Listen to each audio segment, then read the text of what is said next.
그래서 저 같은 경우는 이제 직장을 퇴사하는 걸 좀 이제 목적으로 했어요. 회사 다니다 보면 아시겠지만 어디가나 이렇게 좀 그 스트레스 주는 상사 있고 선 넘는 후배들, 요즘 MZ 세대들은 뭐 좋은 친구들 있지만 할 얘기 하니까 또 당황스럽죠. 저희 때는 꾹 참고 할 얘기 안 했는데, 근데 그게 또 바람직한 걸 수 있죠. 어쨌든 이리 치우고 저리 치우고. 그래서 저는 좀 이제 20년을 마치고 거기 이제 또 퇴사를 하고 싶다 해서 했는데, 월급을 대체해야 되잖아요. 어떤 월급 대체 수단이 있느냐. 첫 번째는 아파트 월세입니다. 근데 아파트는 근데 높은 투자금, 경기도 아파트 사더라도 최소한 한 3억, 4억 정도는 필요하잖아요. 그리고 서울 같은 거는 월세 수익률이 한 3% 정도밖에 안 됩니다. 그러니까 요거는 이제 또 패스하고, 그 다음에 은퇴하시는 분들이 지금까지는 상가나 오피스텔을 많이 사셨어요. 근데 이제 상가 같은 경우는 이제 공실이 많죠. 요즘 뭐 그 새벽 배송도 이제 쿠팡에서 하는데, 새벽 배송은 제가 시켰는데 빠르면 오늘 밤에 오더라고요. 상가에 갈 필요가 없죠. 그냥 뭐 이제 미용실이나 뭐 병원 이런 거 대면이 꼭 필요한 거 아니면 상가는 이제 계속 공실이 날 걸로 보입니다. 여기 지금 주변에 보면 1층 상가들 공실 많잖아요. 서브층들. 오피스텔 같은 경우는 이제 신축으로 살지만 점점 노후화되면은 제 임차인이 이제 옆에 새로 지은 오피스텔 또 옮깁니다. 그러면 월세료를 또 낮출 수밖에 없고, 근데 나중에 이제 노후화되면 낮춰도 월세 안 들어와요. 그럼 이제 팔려고 해도 팔리지도 않고, 또 오피스텔도 아니다. 근데 다가구 주택 같은 경우는 저희 누님이 이제 다가구 주택 하고 계신데, 비가 오면 잠이 안 온다고 그러더라고요. 왜냐면 이제 비가 오고 하면 누수가 생겨서 또 누수된 부분을 찾는 것도 또 일이라고 하더라고요. 어렵다고, 돈도 많이 들고. 그러니까 노후가 되면 10년 이상 되면 또 수리해야 되고 또 돈 들고. 그리고 제일 큰 거는 그 임차인, 진상 임차인, 사람 스트레스죠. 회사에서도 상사 때문에 스트레스 받는다. 아니면 뭐 고객 민원들, 저도 뭐 민원 상대해보고 했는데 세상에 이제 별의별 이상한 사람이 많다는 걸 깨닫게 됐죠. 요거 이제 임차 줘도 좀 이상한 임차인들이 많다는 것도 알게 됩니다. 또 월세도 밀리고 뭐 이런 경우가 되게 많다고 하더라고요. 스트레스. 이 부동산 쪽은 안 되겠다. 이제 주식으로 이제 넘어갔습니다. 국내 주식 같은 경우는 아시다시피 신뢰도가 낮죠. 주가 조작하고 뭐 증자해서 떨어지고 물적 분할해서 떨어지고, 잘 되는 사업도 뭐 팔고 해서 뭐 원래 지주사 떨어지고 그 주식 떨어지고. 제가 보기에는 코스닥이 한 반 이상이 주가 조작하고 있지 않나 그냥 개인적으로 생각하고 있습니다. 그리고 해외 환경에 매우 취약하죠. 우리나라는 수출로 거의 80~90%를 먹고 살기 때문에 중국 경제가 안 좋거나 미국 경제가 안 좋으면 바로 하락하죠. 미국이나 중국에 수출을 많이 하니까. 미국이나 중국 경제가 안 좋으면 소비가 안 일어나기 때문에 우리도 수출을 하기 어렵습니다. 그 다음에 이제 해외 주식은 원래 지금 해외 주식 하시는 분들 90%가 거의 미국 주식하고 계신데요. 뭐 테슬라 개별 주식, 그 변동성이 아무래도 높습니다. 10% 왔다 갔다 하죠. 테슬라 같은 경우. 그리고 매도하지 않으면 현금 흐름이 없다. 뭐 작년에 테슬라 1억 투자해서 5천만 원 벌었는데 지금 떨어지고 있었죠. 떨어져서 다시 5천만 원 마이너스에서 똔똔이다. 1억이다. 그럼 나한테 들어온 돈은 없잖아요. 팔지도 않았고. 그리고 그동안은 인플레이션이 일어났죠. 그럼 실질적으로는 마이너스입니다. 팔지 않은 한 돈이 안 되잖아요. 현금 흐름이 없어요. 그래서 제가 이제 또 생각한 게 미국 월배당 ETF를 알게 됐는데, 요거는 ETF는 개별 주식보다 변동성 오르락내리락이 좀 덜하고 정기적으로 이제 따박따박 월급처럼 현금 흐름이 들어오거든요. 월배당 ETF 같은 거. 그래서 이제 월 현금 흐름은 요걸로 만들면 되겠다. 그래서 제가 3~4년 전부터 미국 월배당 ETF를 알게 돼서 공부하게 됐고 이제 투자하게 됐습니다. 근데 이제 요거 같은 경우는 이제 매월 캐시플로우, 현금 흐름이지 시세 차익을 크게 벌거나 뭐 내 자산을 크게 올리겠다 이거는 아닙니다. 그래서 시세 차익, 뭐 매매 차익, 그 자산을 크게 뭐 점프하는 거는 요게 아니고, 이제 미국 주식, 뭐 테슬라 같은 경우 뭐 1억을 뭐 10년간 묻어둔다 하면 당연히 올라있겠죠. 그거나 아니면은 부동산입니까? 부동산, 아파트, 여기는 이제 송파구 뭐 강남 3구라고 하는데 그 강남권 아파트를 사고 오랫동안 보유하면은 차익이 훨씬 더 크죠. 여기 잠실 아파트도 5년 전에 샀으면은 10억 이상 차익을 올렸습니다. 네. 그러니까 그 시세 차익을 얻기 위해서는 부동산 아파트가 또 제일 쉬운 거고요. 근데 아파트에 전세 끼고 사면 되고, 그러니까 예, 전세 끼고 사는 게 이제 갭 투자라고 하는데 그게 제일 시세 차익 받는 거고 그렇습니다. 뭐 역전세만 조심하면 되겠죠. 아파트 전세 끼고 사는 건. 근데 이제 이거 제가 말씀드린 미국 월배당 ETF는 매월 따박따박 받는 현금 흐름이다. 현금 흐름을 얻는 방법이 미국 월배당 ETF다. 근데 시세 차익 큰 금액을 이렇게 올리고 싶으면 뭐 미국 주식, 개별 주식이나 아니면 그 강남권이나 뭐 입지 좋은 아파트를 사서 오랫동안 가져가는 게 시세 차익을 올리는 길이죠. 네, 그럼 이제 미국 월배당 ETF 본론으로 들어가겠습니다. 뭐 기초부터 말씀드리면 ETF, Exchange Traded Fund라고 해서 예전에 뭐 인디펜던스 디스커버리 펀드라고 해서 한 15년 전인가요? 그 박현주 회장님 미래에셋 자산운용사에서 만든 그 펀드들 아시잖아요. 그 되게 뭐 뮤추얼 펀드라고 해서 인기가 되게 많았습니다. 예. 그 펀드들을 그냥 주식 시장에 상장해서 주식처럼 사고 파는 거죠. 실시간으로. 예. 그럼 뭐 개별 과일 뭐 바나나, 포도, 사과 이런 것들 그런 것들을 개별 주식이라고 하면 그걸 한 바구니에 모아서 ETF를 만들어서 뭐 500개 기업이든 100개 기업이든 그거를 여기에 모아서 요거 하나만 사면 그 500개나 100개 기업에 투자하는 효과를 보인다. 이렇게 해서 분산 투자가 되는 거겠죠. 네, 그렇습니다. 그래서 ETF 장점은 당연히 주식처럼 거래 가능하고 분산 투자 효과가 있다는 거. 500개 기업, 100개 기업에 이 ETF 하나를 사면서 분산 투자할 수 있다. 네. 운용 수수료가 저렴하다는 거는 뭐 그냥 일반 예전 그런 펀드보다는 운용 수수료가 비용이 낮다는 거고요.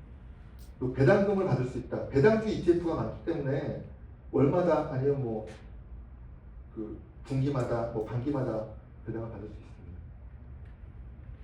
근데 ETF 단점이라고 하면 원금 보장이 당연히 안 되죠. ETF도 주식이랑 마찬가지이기 때문에 가격 변동이 있습니다.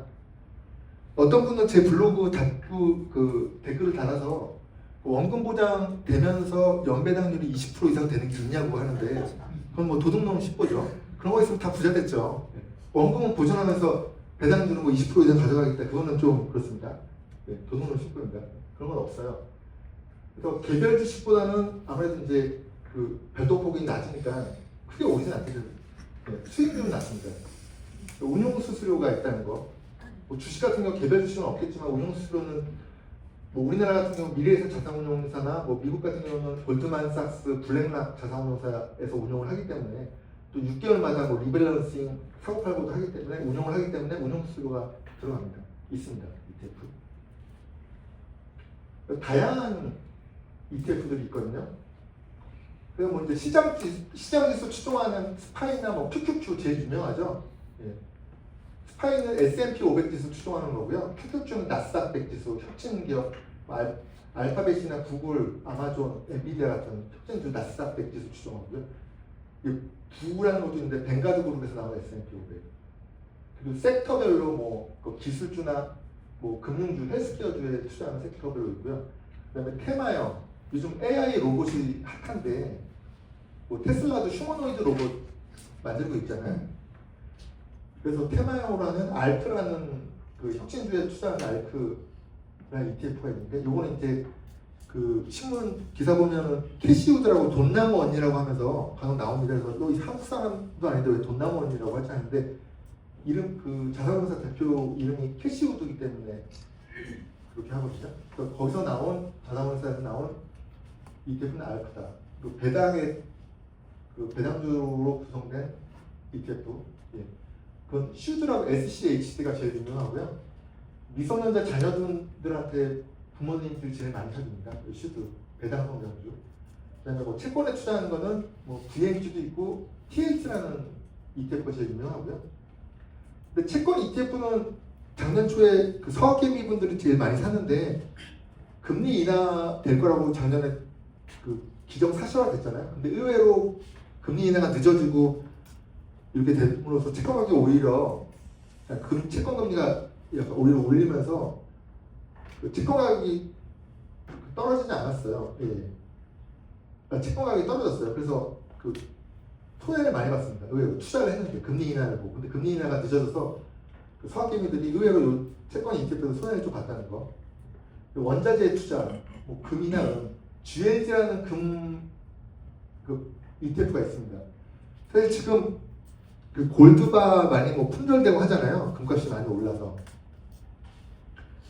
근데 뭐 골드바 사도 어쩌실 거예요? 그 뭐 장롱 속에 숨겨놓을 건가요? 그 도둑들이 뭐 훔쳐갈 수도 있고 불안하잖아요. 그럴 때 GLD ETF 사시면 되죠. 요 GLD가 제일 유명한데 요거는 배당은 안 주는데 배당을 주는 ETF, 금 ETF도 있습니다. 그리고 이제 리츠, 부동산 투자 신탁 기업에 이제 투자하고 뭐 이런 건데, 예, 뭐 VNQ, 이게 VNQ 뭐 이렇게 있는데, 뭐 개별 주식은 O, 리얼티 인컴이라고 또 유명하죠. 근데 부동산 경기에 따라 좀 민감하고요. 금리가 인상하면은 좀 다이렉트로 좀 떨어집니다. 리츠는. 그래서 좀 불안한 게 좀 있는 것 같아요. 저는 개인적으로 별로 그렇게 선호하진 않고요. 그 다음에 레버리지. TQQQ가 유명한데요. 사업개미들 사이에서 한 4위 정도 합니다. TQQQ. 지금은 많이 좀 빼고 있는데, 나스닥 지수 그 QQQ 예를 들어 그게 뭐 3% 올랐다 하면 요거 TQQQ는 그 3배 오르니까 9% 오릅니다. 근데 떨어지면은 또 3배로 떨어지니까 9% 떨어지겠죠. 좀 위험한 겁니다. 어떻게 보면 레버리지 요거 3배 그 추종하는 게. 근데 우리나라 사람들이 의외로 그 원금 보전 이렇게 주장하면서 요걸 많이 사셨더라고요. 그래서 아마 젊은 분들이 많이 사셨을 것 같아요. 레버리지 3배 레버리지. 그래서 SOXL이라고 반도체 지수 3배 추종하는 것도 있는데 그것도 한 5위 정도 하거든요. 많이 산 걸 순위로. 예. 근데 위험하다는 거. 떨어질 때 3배로 떨어지니까 위험하고요. 그 인벌스는 이제 하락에 베팅하는 ETF, 그 다음에 혼합형 주식 채권, 예, 그런 ETF들이 있습니다. 그래서 보시면 제가 뭐 스파이 QQQ 하는데 내 친구들이나 주변 사람들 보면 다 뭐 미래에셋, 뭐 타이거 코덱스 100, 타이거 나스닥 100 ETF 뭐 이렇게 되고 뭐 그렇게 뭐 라이즈 S&P 500 ETF 이런데 왜 여기는 뭐 스파이 QQQ냐 이렇게 얘기할 수 있는데요. 이렇게 그 미국 주식이나 ETF 같은 경우는 그 알파벳 티커라고 하는데 티커로 이렇게 종목 코드를 지칭합니다. 그러니까 우리나라 같은 경우는 삼성전자 같은 경우는 뭐 06786 뭐 이런 식으로 숫자로 종목 코드를 구분하는데요. 미국은 티커로 구분해서 스파이 같은 경우는 정식 명칭이 SPDR S&P 500 ETF 트러스트거든요. 그래서 SPDR이 스테이 스트리트라는 자산운용사에서 만들었다고 해서 이 ETF 브랜드입니다. SPDR. 그래서 뭐 삼성 자산운용사는 ETF 브랜드명이 코덱스, 미래에셋 자산운용사는 타이거 이런 ETF 그 브랜드명이 있죠. 스파이는 SPDR, S&P 500 지수 추종한다. ETF다. 그래서 이게 정식 명칭이고 정식 명칭을 보면 어느 회사에서 만들었고 어느 지수를 추종하는지 알 수 있습니다.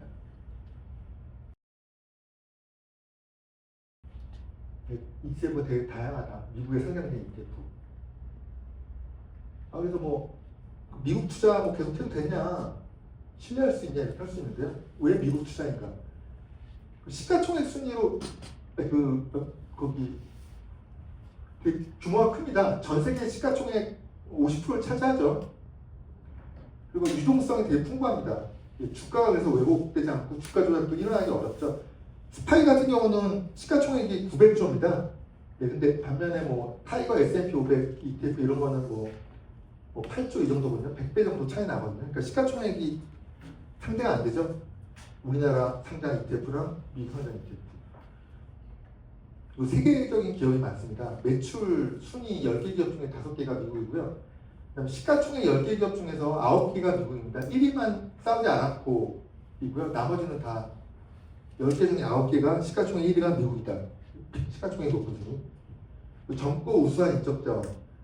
그 미국 유학생 수가 지금 엄청 많잖아요. 100만 명 넘고, 그리고 지금 뭐 젊은 이민자 수들 많고 많이 이민 가잖아요. 우리나라도 그 미국에 박사 따러 갔다가 눌러앉은 분들 되게 많잖아요. 뭐 기회도 많고 돈도 많이 주고 애들 키우기 좋다고 해서 많이 이렇게 눌러앉습니다. 박사들 고급 인력들이 인도나 뭐 중국 유학생들도. 그런데 아시다시피 돈만 많으면 우리나라가 최고죠. 예, 대접도 잘해주고 24시간 불야성화 해주고 뭐 술을 마시고 싶다면 뭐 새벽에 나가도 문 연대가 있잖아요. 근데 미국이나 이런 데 보면 도시 다운타운 빼고는 다 이제 외곽에 보통 다 사는데 한 8시만 돼도 껌껌해요. 예. 그래서 다 테레비 보고 있잖아요. 미국 영화 보면 테레비 보는 모습이 많이 나오는데 그게 별로 할 일이 없어서 뭐 그런 것도 있고 합니다. 우리나라는 거기 금방 나가면 지하철 타고 나가도 되고 뭐 나가면은 모든 게 다 있죠. 그러니까 돈만 많으면 우리나라가 최고다. 또 미국 주식 높은 신뢰도 SEC 미국 증권거래위원회가 직접 법적 조치를 할 수 있거든요. 주가 조작하고 이러면 법 집행 가능하다. 우리나라 금감원은 사법기관을 끼고 이렇게 법 집행을 할 수 있습니다.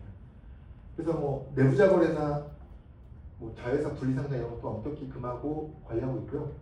그리고 배당사회죠. 미국 은퇴자들 뭐 배당 받으면서 산다고 해도 뭐 과연이 아니고 월배당도 있고 그리고 자사주 매입에도 기업들이 적극적이다. 그 자산 배분 효과. 사실 뭐 은퇴하고 나시면 다 부모님들이 집 한 채 있는 게 다잖아요. 그나마 집 한 채가 강남에 있으면 다행이죠. 아니면 서울에 있으면. 지방에 있고 하면 또 답답하죠.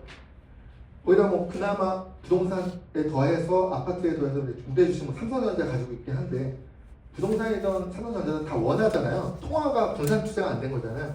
그런데 이제 미국 주식이나 ETF를 사면 달러로 사니까 예, 미국 상장 ETF 그 환율 통화 분산 효과가 있습니다. 그래서 과거에 뭐 IMF 때나 그 금융위기 때도 환율이 치솟았잖아요. 그러면 이때 미국 주식 달러를 가지고 있으면 그 상세 효과가 됩니다. 또 안정적이죠.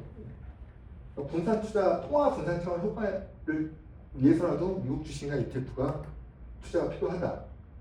이렇게 말씀드릴 수 있습니다. 그래서 뭐 달러가 뭐 킹하면 짱이냐. 예, IMF 총재 출신이 얘기했는데요. 스티븐 달러 스마일 이론이라고 있습니다.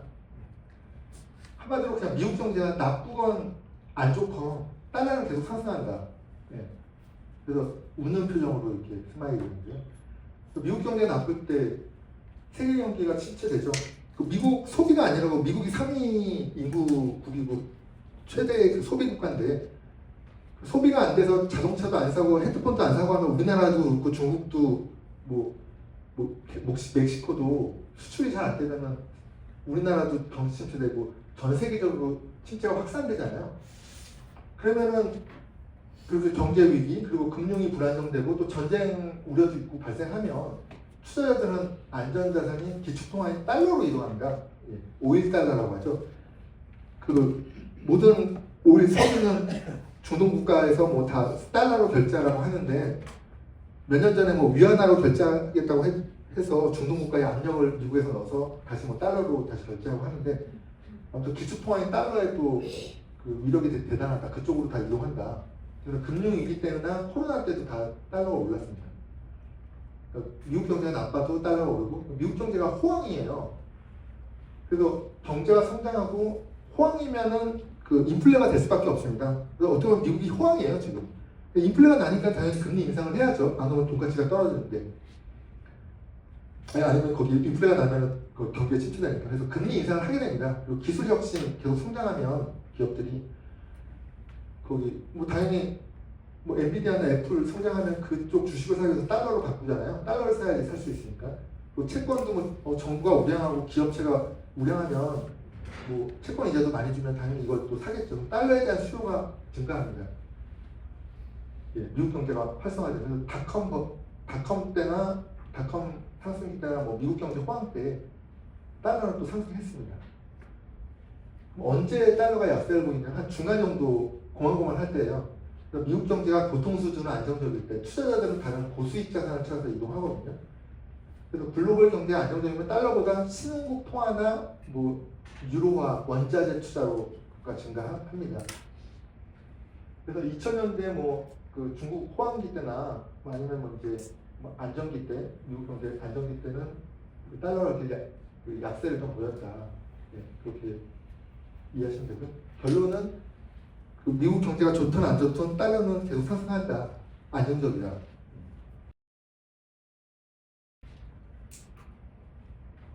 그래서 월배당 ETF가 뭐냐, 사실 한 1, 2년 전만 해도 좀 생소했죠. 월배당 ETF. 배당금은 뭐 삼성전자처럼 뭐 분기에만 주는 거 아니냐 이렇게 생각했는데요. 매월 월급처럼 배당을 줍니다. 분기 또는 반기가 아닌 매월 배당금을 지급하는 ETF인데요.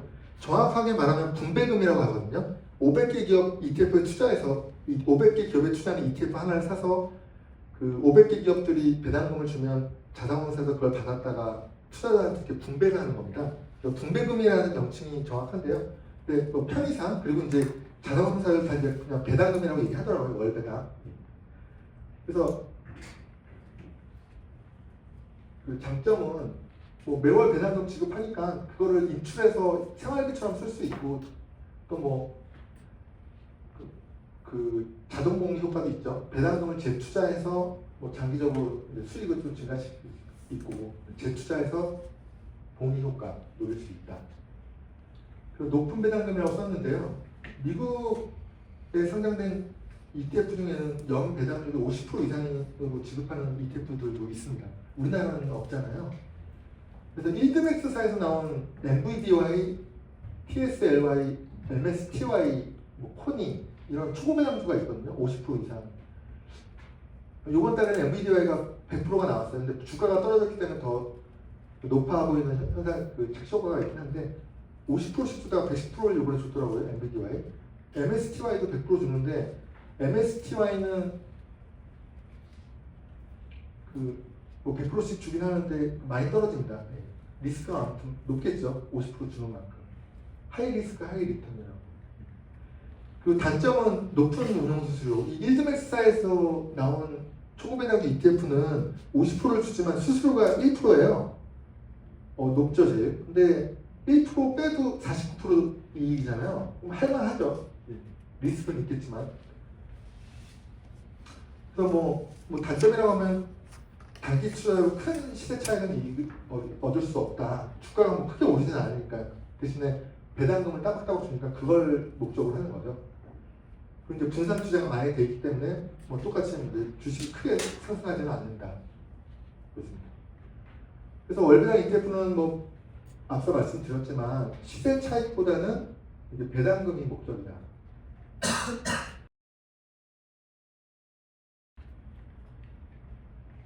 이제 대표적인 월배당 ETF가 있는데요. 제가 책에도 언급드린 것 같은데 한 4년 전에 처음 알게 된 ETF, 월배당 ETF가 QILD예요. 예, QILD. 글로벌 엑스사에서 나온 거. 미래에셋 자산운용사가 인수한 미국 자회사입니다. 자산운용사. 미래에셋과예요. 글로벌 엑스사. QILD. 비슷하게 RYLD 똑같은 글로벌 엑스사에서 나온 건데요. 요거는 러셀 2000 지수라고 해서 중소형주 기업들한테 투자하는 게 이제 RYLD고요. QILD는 나스닥 100 지수 추종하면서 기업들 사면서 커버드콜 전략이 들어가 있습니다. 배당 수익률은 한 10%에서 11%예요. 근데 요거 다음에 몇 년 후에 나온 게 제피라고 해서 그 서학개미들사에 제일 인기 있는 건데 JP 모건사에서 나온 건데 배당률 한 8, 9% 정도 되는데 S&P 500 지수 추종하고 커버드콜 전략이 들어가 있다. 나스닥은 오를 때는 많이 오르지만 떨어질 때도 많이 떨어집니다. 지금 주춤하고 있죠. 많이 떨어지고.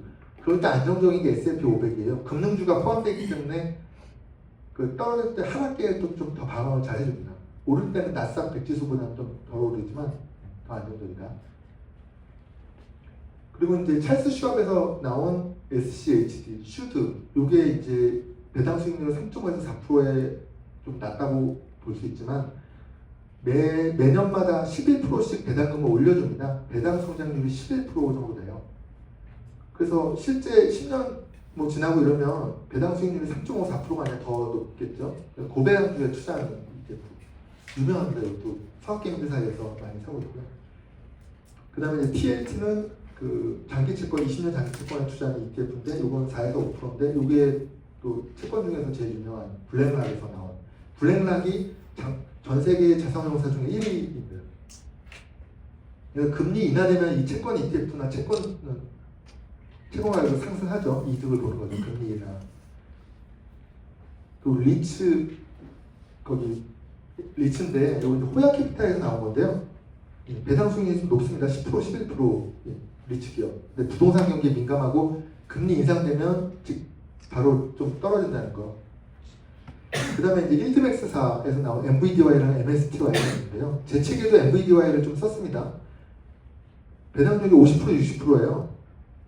이번 달에는 100% 나오고요. 엔비디아 개인 개별 주식의 엔비디아를 추종하는 커버드 콜이다. 엔비디아 주가의 영향을 좀 받습니다. 요즘에 떨어져서 좀 많이 떨어졌죠. MSTY는 일드맥스에서 나온 건데 지금 뭐 100%인데요. 거의. 마이크로 스트래티지 개별 주식을 추종하는 커버드 콜이에요. 마이크로 스트래티지가 아시는 건 아시겠지만 전 세계에서 비트코인을 제일 많이 가진 기업이거든요. 비트코인이 오를 때 10%, 뭐 15%씩 막 올랐어요. 한 몇 달 전에. 지금 비트코인 떨어지니까 하락폭도 심합니다. 10%씩 떨어지고 있어요. 그러니까 좀 리스크가 되게 높습니다. 근데 상승기 때는 배당금을 뭐 100%씩 받으면, 연 배당금을 100%씩 받으면 뭐 비중을 적게 해서 하면 또 나는 또 괜찮겠죠. 근데 하락기에는 좀 무섭게 떨어진다. 그래서 지금 보셨지만 여기 공통점은 그 배당 수익률이 10%에 육박하고 10% 넘는 건 다 커버드 콜 전략이 들어가 있죠. 리츠만 빼놓고. 우량주라고 하는 뭐 슈드, 우량 ETF 슈드나 뭐 여기 채권 ETF 이게 다 4% 정도밖에 안 되잖아요. 그런데 이제 커버드 콜 전략이 들어가 있기 때문에 10%가 나올 수 있습니다. 커버드 콜 전략, 커버드 콜 ETF 좀 어디 보면 말도 많은데요. 아, 이거 위험한 거 아니냐. 근데 지금 뭐 요즘 자산운용사들, 한국 자산운용사들 많이 팔고 있고 커버드 콜 ETF를 10% 이상 배당률을 받으려면 커버드 콜이 들어가야 됩니다. 커버드 콜 설명드리면 주식을 보유한 상태에서 콜옵션을 매도함으로써 주가 수익, 프리미엄을 얻는 전략입니다. 국내 투자자라고 하면, 우리라고 하면 여기 자산운용사가 여기 투자기관, 뭐 헤지펀드든 상호펀드, 아니면 뭐 전문기관, 투자기관, 아니면 전문 투자자가들, 뭐 왕개미, 그런 개미들, 좀 돈 많은 그런 전문 투자자들한테 콜옵션을 매도해요. 뭐 한 달 후에 얼마에 살 수 있는 무슨 권리 뭐 이런 거겠죠. 그러면 콜옵션을 매수하면서 뭐 티켓값 비슷하게 프리미엄을 줘요. 그러면 이 자산운용사가 그 티켓값, 콜옵션 프리미엄을 받아서 국내 투자자들한테 그거를 주는 겁니다. 분배금으로, 배당금으로. 그래서 배당금을 많이 줄 수 있거든요. 콜옵션을 매도하면서. 그래서 자산운용사와 투자기관, 전문 투자기관, 투자자들 사이에서 콜옵션 거래, 파생상품 거래가 있다는 거. 내가 하는 건 아니고 이 둘 자산운용사랑 투자기관 둘 사이에서 파생상품 거래가 일어나서 그 콜옵션 프리미엄으로 해서 받아서 높은 배당금을 받을 수 있다. 그거 아니면 10%씩 받을 수는 없다. 그 제피가 제가 생각하기에는 이제 커버드 콜 중에서 제일 안정적이라고 생각할 수 있는데요. 한 8, 9% 예전에 10%씩 받았는데 요건 이제 S&P 500 기업들 사고 나서 동시에 콜옵션을 이 투자가들한테 판매한다. 그리고 50% 넘는 초배당주 엔비디아는 아까 뭐 코니나 뭐 테슬리 뭐 이런 것도 있는데요. 엔비디아 주식을 직접 보유도 안 해요. 그냥 엔비디아 콜옵션과 풋옵션을 거래하면서 높은 프리미엄을 줄 수 있습니다. 그리고 자체적으로는 또 유동성 관리를 위해서 국채를 또 보유해요. 채권을 또 보유해요. 그래서 엔비디아 그 개별 주식의 콜옵션, 풀옵션을 사고 팔고 하면서 높은 수익을 얻어서 50% 이상의 연배당률을 준다. 보통 제피 같은 경우는 월마다 콜옵션을 매도하는데 이 엔비디아 같은 경우는 주마다 뭐 일마다 커버드 콜을 이 콜옵션, 풀옵션을 거래하는 경우가 있어요. 그렇게 많이 팔다 보면 프리미엄도 많이 받겠죠. 그래서 50%씩 이렇게 받을 수 있는 겁니다. 커버드 콜이. 요 개념 커버드 콜에 대해서 이제 뭐 콜옵션이다, 옵션이 뭐냐 이런 것까지 하면은 되게 자세히 들어야 되고 좀 어려운데 요거는 그냥 이 정도 그 개념이나 이런 정도 생각하고 반복해서 보다 보면은 좀 감이 잡히실 거고요. 저도 처음에 봤을 때는 이해가 안 가가지고 뭐 자주 이렇게 반복해서 보고 이렇게 했습니다. 근데 뭐 모르셔도 지금 당장 모르셔도 걱정하실 건 없고요.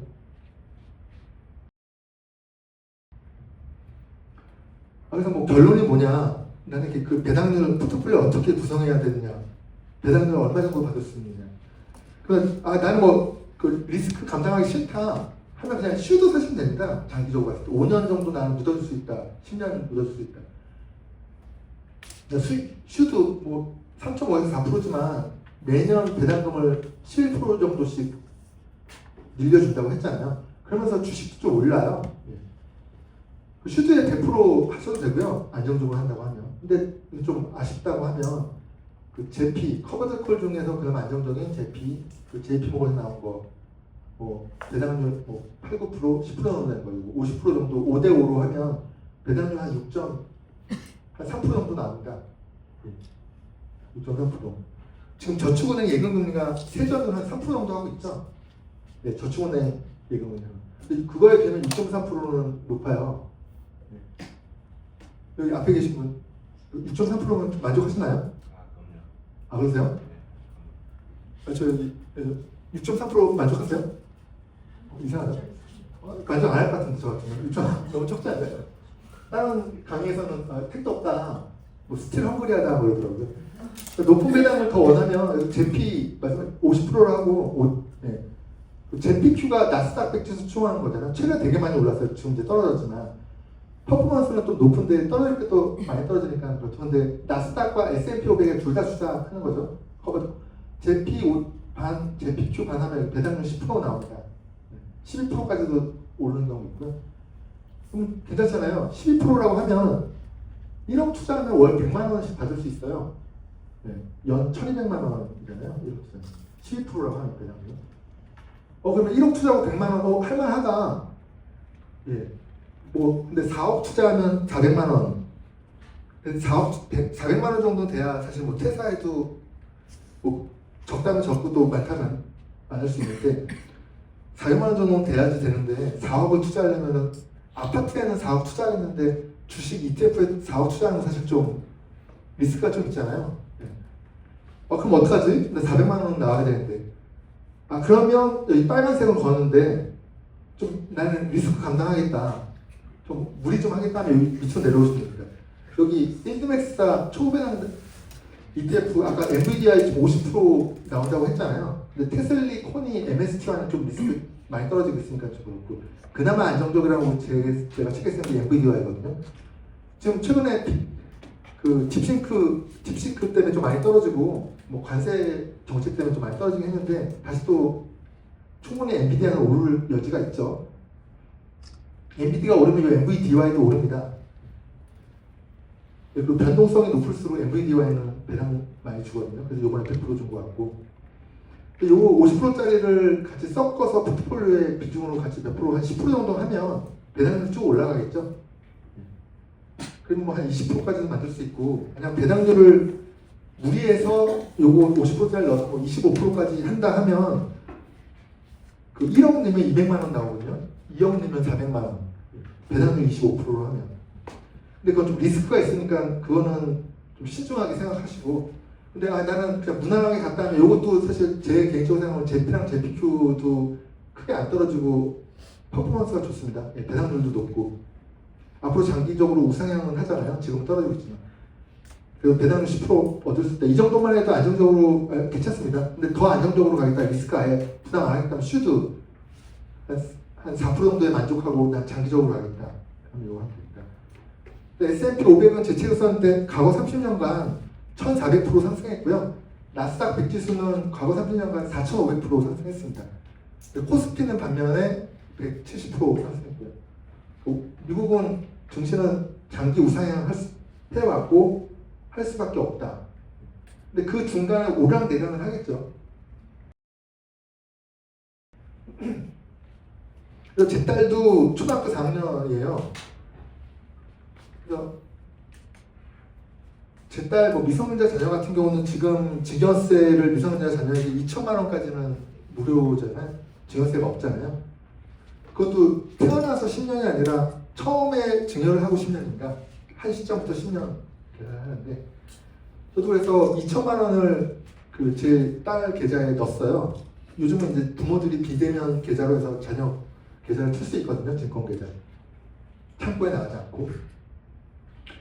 그래서 제 딸은 이 SPH 스파이의 동생이라는데 스파이보다 그 주가는 낮고 수수료가 훨씬 쌉니다. 그래서 장기 투자하면 또 수수료도 운용 수수료도 또 부담될 수 있잖아요. SPLG 50%, 그 QQQM, 이 QQQ의 동생 버전이라서 다 똑같은데 가격하고 그 운용 수수료가 훨씬 싸거든요. QQQM 50%. 그래서 예를 들어 여기에 50%하고 제일 안정적인 거는 자녀야 뭐 5년이고 10년, 20년 묻어둘 수 있잖아요. 사실 미국 주식 하는 데 있어 제일 어렵고 우리가 실패하는 이유는 뭐 엔비디아건 뭐 애플이건 10년 전에 투자하건 뭐 5년 전에 투자했으면 당연히 부자 됐죠. 지금 우리가 여기 있지 않겠죠. 뭐 캘리포니아 해변에서 주스를 마시고 있겠죠. 뭐 엔비디아 5년 전에 투자했어도. 근데 우리는 5년, 10년, 20년 못 기다리잖아요. 그 중간에 뭐 아파트를 사서 팔게 되고 뭐 결혼하느라고 팔게 되고. 근데 그래서 우리가 사고 팔고 하기 때문에 장기 투자가 안 되기 때문에 미국의 주식에 실패하는 겁니다. ETF도 그렇고. 지금 또 떨어진다고 해서 멘붕이 돼서 또 팔고 이러잖아요. 놀라가지고. 근데 예외가 있죠. 우리 미성년자 자녀, 제 딸 계좌에 2천만 원 넣었는데 일단 넣어놓으면 10년, 20년이고 낮을 수 있잖아요. 제가 그래도 딸 계좌인데 거기서 제가 뺏쓰진 않을 거 아니에요. 중간에 돈 필요하다고. 그리고 제 딸이 중학생이 돼서 아빠 거기 엔비디아 주식 팔고 뭐 그 테슬라로 바꿔주세요. 뭐 더 넣어주세요. 뭐 이러진 않을 거 아니에요. 제 딸이 뭘 안다고요. 네.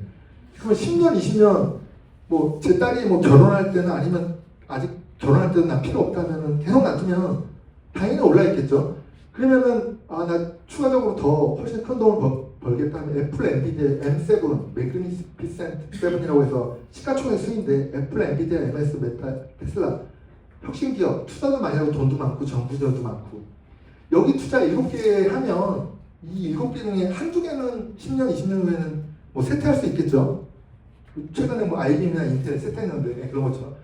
그렇지만 7개 중에 3, 4개 정도는 10년, 20년 후에는 제2의 뭐 엔비디아 아무튼 지금 엔비디아도 있지만 확 폭등할 거예요. 10배, 20배 가지 않는다는 보장이 없잖아요. 그러니까 10년, 20년 후에는 뭐 10배, 뭐 50배 상승할 수도 있죠. 모르는 거죠. 예, 이 M7 중에. 그러니까 저는 여기 50%, 여기 50% 했어요. 처음엔 여기에 거의 100%를 생각했다가 안정적이니까 SPLG, QQQM만 5대5로 해서 자녀한테 사줘도 이것만 해도 퍼포먼스 좋고 뭐 안정적인데. 근데 또 아쉽잖아요. 누구는 삼성전자 뭐 10년, 20년 전에 사서 부자 됐다고 하는데 뭐 비트코인 사서 했다고 하는데 나도 한번 좀 인생을 바꿔보자 이 정도까지 하면 이 M7에 10년, 20년 사다 놓으면 오랫동안 유지를 하면 성장성 생각해서 그럼 여기서 뭐 7개 중에 3, 4개 정도는 크게 올라 있을 거잖아요. 10년, 20년 당연히 올라 있죠. 지금 테슬라도 많이 떨어졌지만 10년 후 생각해보면 당연히 올라 있겠죠. 근데 그동안 우리가 못 견디는 거죠. 지금 많이 떨어지니까 또 공포에 매도를 하게 되고. 근데 미성년자 자녀는 제 딸은 중간에 팔지 않을 거기 때문에 놓기에는 적합하다. 그거 아니면 나는 진짜 내공이 세다. 그 돌을 닦았다 뭐 이렇게 해서 10년, 20년 묻어줄 수 있다 하면 이거대로 하면 됩니다. 여기 뭐 QQQM, SPLG 50%, 여기 50%. 아니 여기 진짜 10년, 20년 묻을 수 있으면 이걸 하겠죠. 개별 주식. 근데 그거를 할 수 있는 사람이 여기는 없습니다. 저도 그렇고. 미국 주식 ETF가 어떻게 매매되느냐. 한국에서 우리 국내 투자자들이 이제 국내 증권사 키움증권, 저는 키움증권 하는데 메뉴들이 많고 뭐 기능이 많아요. 토스증권도 요즘 좋더라고요. 그런 증권사에서 사면 이 또 그 현지 미국에 있는 증권사들이 그거를 주문을 받아서 여기 증권거래소에서 매매를 하죠. 매수하죠. 뉴욕 증권거래소나. 그러면 이제 결제 처리는 그 예탁 결제원 우리나라도 있고 미국도 있거든요. 거기서 결제가 다 이루어집니다. D+1을 걸려요. 그런데 애플 같은 경우도 개별 주식이지만 배당금을 조금은 줍니다. 근데 그 친구 같은 경우는 어제 그 삼성증권에서 애플 배당금 받았는데 나는 키움증권인데 아직도 배당금이 안 들어왔다. 이렇게 해서 아우성 쳐요. 토스증권 가면 커뮤니티도 있거든요. 그 종목별로. 나는 왜 그 배당금 안 주냐 하면서 막 아우성 칩니다. 증권사에 막 전화하고 막. 근데 그건 이 국내 증권사 잘못이 아니에요. 배당금이 내면 여기 예탁결제원 미국에서 그걸 받아서 계산해가지고 한국식 예탁결제원을 주거든요. 그걸 또 한국예탁결제원에서 증권사별로 나눠줘요, 분배를. 그러다 보면 증권사별로 순차적으로 주기 때문에 시간이 이렇게 늦게 줄 수도 있습니다, 증권사별로. 그래서 동일 종목이라도 증권사별로 배당금 지급일이 상이할 수 있다. 근데 그 커뮤니티나 뭐 이런 데서는 왜 내 배당금 안 주냐 막 국내 증권사에 엄청 이렇게 항의를 하죠. 근데 국내 증권사 잘못이 아니다. 미국 예탁증권결제원에서 늦게 주는 거다. 이렇게 생각하시면 될 것 같습니다.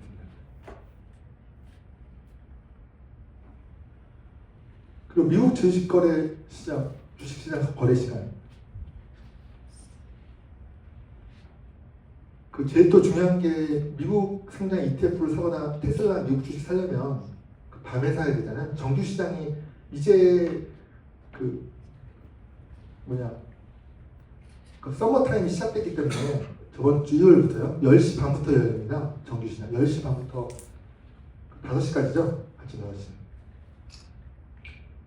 그리고 이제 뭐 애프터 마켓도 있고 그 프리마켓도 있습니다. 그 주간 거래도 원래 있었어요. 근데 대체 거래소가 오류나면서 지금 중단했는데 낮에도 미국 주식 거래할 수 있도록 이제 또 이렇게 다시 재개될 것 같아요. 그래서 10시 반, 나는 10시쯤 자고 10시 반에 자야 되는데 어떻게 거래를 하느냐 이렇게 할 수 있는데요. 저도 처음에는 정규 시장에 그 밤 늦게까지 있다가 뭐 새벽에 사고 이랬는데 이제 5시부터 그냥 프리마켓에서 열리기 때문에 10시 반에 가까울수록 정규 시장 매매 가격하고 거의 비슷해지거든요. 저는 그냥 9시, 10시에 그냥 사요. 마음 편하게. 그 다음에 뭐 오르면은 좋은 거고 떨어져도 또 다음날 오를 수 있기 때문에 그게 크게 영향하지 않습니다. 그리고 그 차이도 별로 안 커요. 그래서 저는 보통 9시, 10시에 그냥 그 증권 웹 들어가서 그냥 삽니다. 근데 정규 시간 10시 반 정도 됩니다. 배당금 받으려면 몇 시까지 매수를 해야 되느냐. 배당락일 주식을 ETF를 사도 배당을 못 받죠. 그날 하루 전날에 사면 됩니다. 예. 예를 들어 미국 시간 뭐 2월 6일 날 목요일이 배당락이면 그 전날 수요일까지 2월 5일까지 주식 매수하면 되고요. 그리고 우리나라는 미국보다 시간이 빨라요. 미국이 늦어요. 그래서 한국 시간으로는 2월 6일 목요일 아침 6시까지 매수하면 된다. 예. 지금 애프터 마켓이 6시까지 열리기 때문에 6시까지 매수하면 배당금을 받을 수 있는데 이것도 사실 복잡하고 또 하나하나 또 체크하기도 어렵잖아요. 괜히 또 배당락을 놓칠 수도 있고 전날 차라리 그냥 한 2, 3일 전에 사도 되고 아니면 그냥 언제든 사도 됩니다. 매월 월 배당이기 때문에 배당락일은 매월마다 배당락이 있어요. 근데 별로 그렇게 크게 안 떨어져요. 언제든 그냥 마음 편하게 사시면 되고요. 배당락일에 사면 배당금을 못 받지만 싸게 살 수 있는 거고 배당락일 전에 사면 배당금을 받고 주식은 그 다음날 뭐 떨어지긴 하겠죠. 근데 다시 또 오르잖아요. 그러니까 전에 상관없이 그냥 마음 편하게 언제든 사면 된다. 아니면 3, 4일 전에 사시던지. 지금은 10시 반에 시작한다. 근데 그 전에 사도 5시부터 사도 상관없습니다. 전에 사시면 돼요. 그리고 이 정규 시장 외에 애프터마켓이나 뭐 프리마켓, 뭐 주간 거래는 증권사마다 거래 시간이 조금 다릅니다. 왜냐면은 정규 시장이야 뭐 뉴욕 증권거래소에서 뭐 거래하는 게 다 똑같은데 나머지 시간외 거래 이런 그 프리마켓, 애프터마켓은 증권사들이 대체 거래소를 쓰거든요. 대체 거래소가 다 이용하는 대체 거래소가 A 거래소, B 거래소 좀 달라요. 그래서 거래 시간이 좀 다릅니다. 정규 시장 외에는. 그래서 지금 우리나라도 대체 거래소 써서 저녁에도 이제 국내 주식 거래하도록 한다고 하잖아요. 그게 대체 거래소거든요. 근데 대체 거래소가 이 미국 주식 주간 거래 하다가 대체 거래소가 오류가 나가지고 지금 잠시 중단한 상태예요. 미국 주식 주간 거래.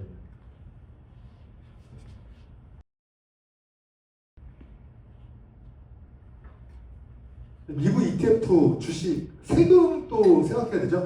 나는 세금이 무서워서 못한다. 그 부동산 같은 경우도 양도세 무서워서 뭐 취득세 무서워서 못한다. 말씀드렸지만 그 잠실 아파트도 10년 전에 샀으면 지금 10억 이상 올랐는데 10억 벌어서 2, 3억 정도 사실 그 세금 낼 수 있는 거 아닌가요? 그래도 7억 정도 번 거잖아요. 근데 그게 세금 아까워서 뭐 아파트를 못 산다, 주식을 못 산다 이거는 좀 아닌 것 같습니다. 그리고 벌 만큼 세금은 내는 게 당연하죠. 번 게 없으면 세금은 안 내고요. 그래서 크게 여러분 또 궁금하시는 게 나는 스파이 QQQ 지금 들었는데 여기 코덱스 미국 S&P 500 타이거 미국 나스닥 100 이런 거랑 또 뭐가 차이가 있냐. 친구들은 다 연금 계좌에서 코텍스, 미국 S&P 500 이런 거를 하는데, 그러니까 왼쪽에 있는 건 미국 상장 ETF고요. 미국 주식거래소, 뭐 뉴욕 거래소나 뭐 나스닥에 상장된 ETF들이고, 이 상장 ETF는 코스닥에 상장된 ETF입니다. 왼쪽은 당연히 달러로 거래하겠죠. 그리고 자산운용사들이 만든 ETF 만든 사람들은 JP모건, 뭐 블랙락 이런 인베스코 회사들이고, 이거는 이제 한국 상장 ETF는 뭐 KB 자산운용, 한국투자신탁운용, 미래에셋 자산운용 뭐 이런 거죠. 그리고 뭐 미국 상장 ETF는 아무래도 거래 그 종류가 엄청 많습니다. 그리고 뭐 달러로 거래해야 돼서 뭐 환전을 해야 되겠죠 또. 근데 이제 환전을 하면 뭐 번거롭게 할 수 있는데, 그 키움증권 같은 경우는 이제 원화주문 서비스, 다른 증권사도 마찬가지지만 원화주문 서비스를 신청하면 메뉴로 매수 시에 자동으로 환전해줘요. 내 계좌에 원화만 있어도 가환율로 환전한 다음에 다음 날에 다시 차익을 넣어줍니다. 그리고 매수할 때는 환전 수수료가 또 없어요. 무료예요. 근데 매도할 때는 환전 수수료가 있겠죠. 근데 이제 한국 상장 ETF는 뭐 환전할 필요는 없다. 유동성이 아무래도 낮습니다. 뭐 메타버스나 이런 테마형 ETF 같은 경우 우리나라 거는 거래량이 별로 없어서 상장 폐지하는 경우가 좀 간혹 있어요. 거래량이 없으니까. 뭐 회사가 망했다 이게 아니라 거래량이 없어서 수수료도 뭐 안 받고 뭐 인력 쓰는 것보다 그냥 없애는 게 낫겠죠. 상장 폐지가 되더라도 그날 상장 폐지된 순자산 금액으로 해서 순자산으로 해서 다 나가줍니다. 돈은. 뭐 손해 보는 건 없어요. 뭐 주식 같은 경우는 상장 폐지되면 휴지 조각이 된다 뭐 이런 얘기 하잖아요. 근데 그런 건 없습니다. ETF는. 그래서 미국 상장 ETF 뭐 스파이크 QQ 배당 소득세 얼마냐 하면 15%예요. 우리나라 한국 상장 ETF는 일반 계좌에서는 15.4%. 더 높죠. 한국 상장 ETF가. 그래서 15%는 배당금 받을 때 자동으로 차감돼서 나오기 때문에 따로 신고하거나 이런 건 없어요. 근데 주의할 거는 이제 금융소득 이제 연 2천만 원 넘어가면 종합소득세 합산된다. 근데 이런 경우에는 제 계좌에 2천만 원까지, 제 와이프 계좌에 2천만 원까지 뭐 이렇게 나누면 4천만 원까지도 되잖아요. 그럼 한 360만 원인가 그 정도까지는 월 종합소득 합산 안 되고 월배당도 받을 수 있다. 뭐 대략적으로 말씀드리고. 그리고 이제 양도소득세는 미국 주식이나 ETF는 22%입니다. 엄청 높죠? 예. 근데 그 한국상장 ETF는 그 양도소득세는 그냥 배당소득을 보기 때문에 15.4% 일반 계좌에서 15.4%인데요. 그 미국 상장 ETF나 미국 주식 22%지만 250만 원까지는 공제해줍니다. 연. 그리고 그 손익통상이 가능하거든요. 그 올해 초에 테슬라로 1억 투자해서 5천만 원 벌었지만 올해 말에 5천만 원 벌었죠. 올해 말에 엔비디아로 4,800만 원 손해봤다. 그럼 200만 원 실제 이익이잖아요. 그러면 그 세금 양도소득세 없다. 250만 원까지는 면제되기 때문에 손해본 거 차감하고 이익을 계산합니다. 근데 우리나라 일반 계좌에 있는 한국 상장 ETF는 그 손익 통상이 없다. 손해 봤더라도 이익 본 거에 대해서 그 세금을 물린다. 근데 또 이제 또 의문이 내 친구나 주변 사람들은 여기 한국 상장 ETF 뭐 코덱스 200 뭐 이런 거 하면서 코덱스 S&P 500 ETF 하면서 거기 연금 계좌에 하면서 배당 소득세 없다 그러는데 뭐 이러던데 이렇게 얘기하시잖아요. 그래서 난 다 연금 계좌나 이사 그 절세 계좌에서 한다 그렇게 해라 뭐 이렇게 추천도 받고 하는데 작년까지는 이 양도소득세 일반 계좌에서는 15.4%지만 연금 계좌나 절세 계좌에서는 연금 계좌 같은 경우는 55세 받으면 그 15.4%를 유예해주고 55세 때 뭐 3.3에서 5.5%로 낮게 세금을 물리거든요. 근데 그게 이제 올해부터 폐지됐어요. 그래서 배당소득세 15.4%를 냅니다. 이제 절세 계좌나 연금 계좌에서. 그래서 좀 그 연금 계좌에서 하는 그 장점이 사라졌어요. 그래서 15.4% 내요. 우리나라는 15% 내고. 네. 그러니까 이제 거기 장점이 좀 사라졌기 때문에 여기서 많이 좀 빠져나간다고 하더라고요. 연금 계좌나 절세 계좌에서. 그래서 지금 거기 미국 상장 ETF 오히려 지금 많이 이렇게 유입되고 있다. 배당소득세 같은 경우 이제 같이 15.4% 내야 된다. 절세 계좌. 그래서 저는 한국 상장 ETF를 안 합니다. 코덱스 나스닥백 ETF. 근데 뭐 장점이 있을 수 있기 때문에 저는 안 해왔고요. 왜 안 하냐면 저는 한국 금융기관은 좀 신뢰를 못 하겠더라고요. 저도 금융기관 출신이긴 하지만 아시죠? 거기 금융기관 증권사 가서 상품을 추천해달라 이제 직원한테 얘기하면 어떤 걸 추천할까요? 어떤 걸 추천하세요? 좋은 건가요? 네, 맞아요. 본인 회사에 이익이 되는 거, 그리고 내가 고가를 잘 받을 수 있는 거를 추천해야죠. 솔직히 이 어르신분한테는 B라는 상품이 좋은데 내 고가를 잘 받기 위해서는 ELS 같은 A를 추천하는 게 낫다. 이러면 돈 이상 안 되지만 내가 당장 살아야 되는, 내가 쫓겨날 수도 있고 연봉을 높여야 되고 내 처자식이 생각나기 때문에 어쩔 수 없지. 그렇게 이기적으로 갈 수밖에 없어요. 예. 저도 그런 적이 간혹 어떻게 있었고요. 네. 아무튼 그렇습니다. 그래서 이기적이기 때문에 그래서 추천하는 걸로 하면은 안 돼요. 좋으신 분도 있겠지만 그래서 본인이 공부하고 열심히 해서 이걸 그냥 주문해달라 뭐 이건 모르겠는데 예. 알지 않으면은 뭐 당합니다. 예. 그리고 또 하나는 이 삼성자산운용사, 뭐 코덱스 미국 S&P 500이나 이런 한국자산운용사에서 지금 한참 선전하고 있잖아요. TV나 신문 기사에. 그래서 총보수 뭐 0.000 뭐 62, 0.068, 뭐 0.047 뭐 이런 식으로 선전을 하는데 실제는 0.2337 이렇게 높거든요.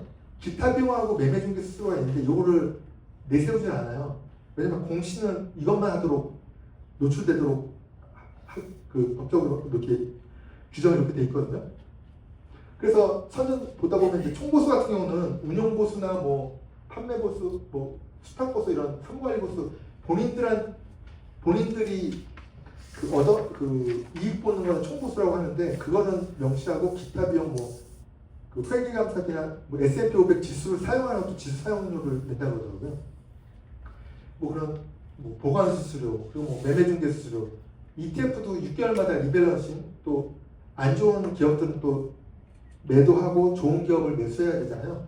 그러면 사고 팔고 하면 또 거래 수수료가 있고 이런 걸 다 우리한테 물리겠다는 거죠. 기타 비용 매매 중개 수수료. 자기네들이 이익을 보는 건 총보수만 있다. 그래서 총보수만 내세우는데 실제는 더 비싸다는 거. 0.2337. 근데 그 미국 상장 ETF는 SPLG 같은 경우는 스파이의 동생 그 수수료가 더 낮은 거 0.02%입니다. 실부담 비용보다 낮잖아요. 한국 상장 ETF보다. 그리고 구나 아이브비는 유명한 건데 이것도 뭐 0.03, 그 스파이는 0.09 뭐 이런 식으로 실부담 비용은 미국 상장 ETF가 더 저렴하다. 근데 총보수만 한국자산운용사는 내세우기 때문에 광고에 언뜻 보면 한국자산운용사의 한국상장 ETF가 더 싼 것처럼 보이지만 실제는 아니다. 숨기고 있는 거다 좀 숨겨진 비용은. 그리고 또 제가 신뢰 못하는 게 일부 운용사가 배당금도 축소 지급했어요. 전달에 대해서 뭐 유보해 놓겠다 뭐 이런 식으로 했는데 그래서 신문에 났습니다. 한 달 전에. 그리고 이제 절세 계좌, 연금 계좌에 하면 55세 인출하면은 뭐 그 세액공제도 받고 뭐 이런 게 있잖아요. 연금 계좌 직장인분들 같은 경우. 근데 저는 그렇게 묶이는 걸 좀 안 좋아해서요. 예금도 안 하고 적금도 안 하고 그리고 55세 이후에 받는 것보다 55세 이전에 돈을 벌어서 좀 부자가 되고 싶다. 조금이라도 젊을 때 부자가 되고 싶다, 뭐 지내고 싶다, 뭐 이런 게 있습니다. 묶이는 걸 싫어해서 한국상장 ETF는 안 한다. 한국상장 ETF는 연금계좌나 절세계좌에서 하면 좀 이익인데 저는 또 거기 묶이는 걸 싫어하고 또 이제 그 한국 금융기관 신뢰를 좀 잃었다. 그래서 저는 안 한다. 근데 뭐 한국상장 ETF도 뭐 장점이 있겠죠. 제가 안 해봐서 경험을 안 했기 때문에 뭐라고 말씀드릴 수는 없는데 네, 그렇습니다. 지금까지 뭐 미국 월배당 ETF 뭐 이런 거에 대해서 설명을 드렸는데요. 이제 뭐 제가 어떻게 또 그 은퇴를 할 수 있었느냐, 조기 은퇴, 뭐 성공 투자를 할 수 있었느냐 이런 거에 대해서 말씀드리겠습니다. 좋은 투자란 제 생각에 스트레스가 없는 투자인 것 같아요. 대출받아서 투자하지 말자. 한 3, 4년 전에는 뭐 카카오뱅크나 이런 인터넷 뱅크사에서 신용대출이 대기업 같은 경우는 2% 정도 했거든요. 근데 지금 그 다음에 한 2년 정도 돼서 한 6%씩만 올라갔어요. 저도 그때 사실 신용대출 받아서 뭐 투자하고 했는데 주식은 떨어지지 이자는 3배 오르지 뭐 멘붕 오더라고요. 와이프도 막 이거 어떻게 할 거냐고 막 닥달하고 그럼 또 그 쫄리게 되잖아요. 이렇게 좀 위축되잖아요. 그러면 또 팔게 되고 또 그 이성을 잃고 뭐 물타기 이렇게 무리하게 하고 이러다가 또 망치는 거죠. 그래서 주식 같은 경우는 대출받아서 투자를 하면은 좋지 않습니다. 그래서 대출받아서 투자하지 말라. 그런데 대출받아서 투자해도 뭐 괜찮은 경우가 좀 있죠. 왜냐면 뭐 아파트 같은 경우는 전세 끼고 살고 전세 끼고 사면 대출이 담보대출은 안 나오니까 신용대출을 받아서 거기 할 수 있는데 뭐 입지 좋은데 예를 들어 뭐 잠실 아파트나 이런 데는 전세금은 계속 오르잖아요. 인플레이기 때문에 전세금이 물가도 오르듯이 전세금도 오릅니다. 그럼 전세금이 저 잠실 아파트 같은 경우는 지금 한 그 5년 전부터 한 2, 3억 올랐을 거예요. 오른 걸로 알고 있어요. 2, 3억 오른 걸로 그 신용대출 받았던 걸 또 갚으면 되는 거거든요. 그러니까 집이 아파트가 대출금을 갚아준다 이런 얘기도 있잖아요. 그러니까 아파트나 이런 경우 입지 좋은데 사는 거는 뭐 담보대출이나 신용대출 받아서 투자해도 오케이. 근데 주식은 투자해서 하면은 금리 오르고 하면은 또 멘붕 오고 또 주식 떨어지면은 더 위축되게 투자 잘 못한다. 이런 걸 좀 알고 계시면 될 것 같고요. 그 스트레스도 많이 받는다. 대출 받아서 투자하면. 그리고 이제 사람들과 축도하는 투자. 말씀드렸듯이 뭐 임차인들 뭐 좋으신 분 있지만 월세가 낮은 데일수록 진상 임차인들도 많잖아요. 상가 투자도 연락이 안 되고 그 짐도 안 빼고 연락 두절 뭐 소송 걸리는 경우 상가가 엄청 많더라고요. 그렇다고 상가가 뭐 월세가 그 투자금 대비해서 월세를 많이 받는 것도 아니고 또 상가 같은 경우는 50% 이상 또 대출 받으시더라고요. 대출 금리는 오르는데 월세는 그대로고 뭐 장사는 안 되고 해서 임차인 나가고 하면 공실 나고 하면 또 위험하죠. 사람들 앞에서 스트레스, 상가나 다가구주택 월세 이런 거. 근데 주식 ETF는 사람들하고 충돌할 일은 없잖아요. 그냥 내가 감수하면 돼요. 그 유일하게 리스크는 주가가 떨어지는 겁니다. 그럼 뭐 내가 감수하면 되잖아요. 누가 와서 나를 닥달하는 사람은 없잖아요. 그러니까 사람 스트레스가 적다. 오롯이 내가 그냥 감당하면 된다. 주식 떨어지면. 근데 뭐 임차인 있는 뭐 다가구주택 뭐 이런 거는 저희 누나는 20세대 임차하고 있는데 뭐 20세대 임차가 한 2개, 3개 가지고 있으면 한 60명이 한 달에 한 번씩만 문자 전화 걸어도 그 여행 가고 있는데 그거 막 문자 오고 전화 오면 진짜 난감하죠. 뭐 새벽에 문 안 열린다고 전화 오는 경우도 있어요. 저희들은. 스트레스가 없어야 됩니다. 단순하고 쉬운 투자가 좋죠. 복잡한 것보다. 한 번 투자만 건드리지 않는 게 좋습니다. 저도 증권 계좌는 하루에 한 번 정도밖에 안 봐요. 잠자기 전이나 그 다음날. 왜냐면은 뭐 테슬라나 개별 주식 같은 경우는 10%, 10%씩 뭐 떨어지면은 멘붕 오는데 계속 볼 수밖에 없는데 비트코인도 배당주는 ETF 배당주는 등락폭이 오락내락하는 게 적어서 뭐 스파이 QQ 같은 경우는 기껏해야 뭐 2% 내외이기 때문에 오락내락이 적기 때문에 뭐 시각적으로 자극을 안 받아요. 마이너스 파란색 많이 보인다고 해서 멘붕 안 오고요. 그래서 한 번 투자만 건드리지 않는 게 좋다. 그래서 단순하고 쉬운 투자는 스트레스 없는 투자가 좋다. 껄무새가 되지 말자. 여기 다 느끼시죠? 껄무새 다 누구나 한 번씩 껄무새. 그때 강남 아파트 살 거 여기 통파일리온 시티 그때 뭐 미분양 얘기 나왔었나? 그때도 막 제 후배도 이거 사야 되냐 말아야 되냐고 사라고 했는데 꼭 안 사죠. 그리고 항상 걱정만 하고 이것저것 재다가 좀 엄청 올랐죠 또. 잠실 아파트, 강남 아파트 살 거. 아시다시피 강남구 서초구는 이제 넘사벽이잖아요. 근데 그나마 송파구 여기 잠실은 갭 투자가 그나마 영끌에서 가능할 수도 있어서 몰리는 거잖아요. 그래서 송파구는 아파트 세대도 많고 뭐 송파일리오 시티도 있지만 뭐 파크리오도 있고 다 웬만하면 엘스도 뭐 4천 세대, 5천 세대 하잖아요. 그러니까 물량이 많아서 오를 때는 그래도 많이 오르는데 떨어질 때도 바로 금방 떨어지더라고요. 항상 그 바로미터라고 해서 집값이 오를 때는 송파구가 제일 먼저 움직이는 것 같아요. 떨어질 때도 강남 아파트 살 걸, 그 주식 팔 걸, 뭐 삼성전자 진짜 팔 걸, 많이 올랐을 때 피크에서 팔 걸, 여기 비트코인 살 걸. 비트코인 지금 떨어졌는데 저희 누나 같은 경우는 2년 전부터 산다 했더니 안 사셨고 최근에 좀 떨어졌었는데 그 트럼프 대통령 취임하고 나서 엄청 올랐잖아요. 그때 샀어도 많이 올랐는데 그때는 안 사더라고요. 살 걸 말 걸 좀 하지 않았셨으면 좋겠습니다. 건물세 저도 그랬거든요. 옛날에 건물세. 언제까지 건물세 하실 건지. 그 입지 좋은 강남권 아파트는 당연히 장기적으로 우상향할 수밖에 없어요. 뭐 아파트 건축비도 2배, 3배 올랐고 인건비도 올랐잖아요.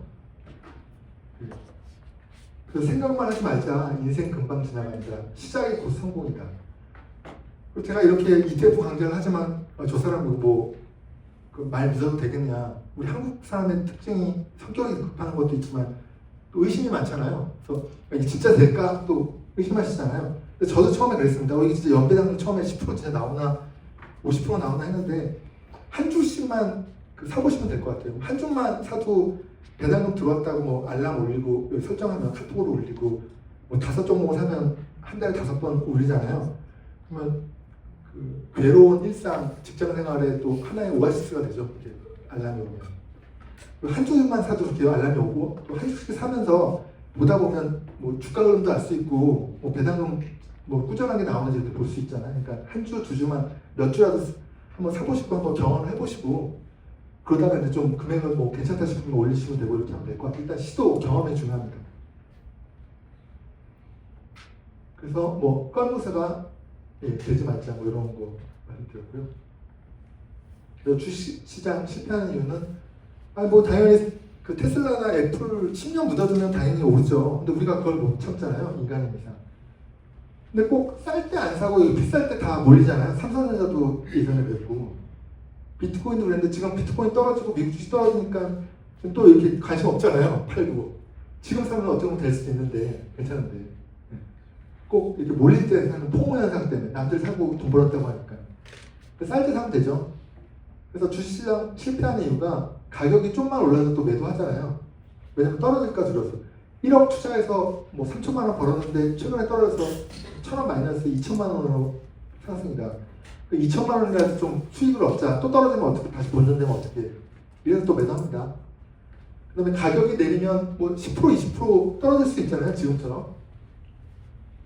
과거에 S&P 500이나 뭐 미국 주식 계속 오르락내리락 했는데 그러니까 뭐 워런 버핏도 50% 이상 떨어지는 거에 대해서 멘붕이 올 거면 주식시장에서 떠나라 이런 식으로 얘기했듯이 그래서 가격이 내리면 더 떨어질까 봐 또 공포에 있어서 뭐 손절매 한다고 하는데 근데 1억을 투자했는데 최근에 이렇게 많이 떨어져서 미국 주식 뭐 2천만 원 마이너스 하면 그 손절매 가능할까요? 2천만 원 아까워서 못 하잖아요. 그대로 머무를 수밖에 없고요.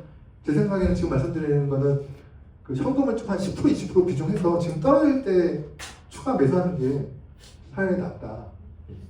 어차피 들어간 이상 못 빼요. 사람 심리가 떨어지면 그 1,000만 원, 2천만 원 아까워서 못 빼죠. 그리고 일단 손절매 한다고 하는 순간 벌써 내렸기 때문에 못하죠. 아파트도 마찬가지. 아파트는 그러니까 일단 장기 투자가 불가능하다. 큰 수익이 불가능하다. 우리 이런 것 때문에 묻어두고 옛날에 지금 뉴스 나오듯이 뭐 50년 전, 30년 전에 삼성전자 사서 지금 부자 됐다 이런 사람들은 손에 꼽을 정도잖아요. 뉴스에 나올 정도. 그렇게 할 수는 없다. 우리가 신이 아닌 이상 묻어두기 어렵다. 중간에 왔다 갔다 하기 때문에 그걸 못 견디고 뭐 아파트 사면 아파트 사기 때문에 또 돈 주식 빼야 된다. 결혼하기 때문에 돈 필요해서 뭐 매도하고 뭐 이런. 아인슈타인이나 뉴턴도 실패했습니다. 주식 투자 이런 천재들도 우리보다 훨씬 천재잖아요. 이런 분들도 실패했는데 우리가 뭐 개별 주식 성공할 수 있겠어요? 그래서 신이 아닌 이상 저점 고점 못 맞춥니다. 그래서 대안은 월배당 ETF라고 했는데요.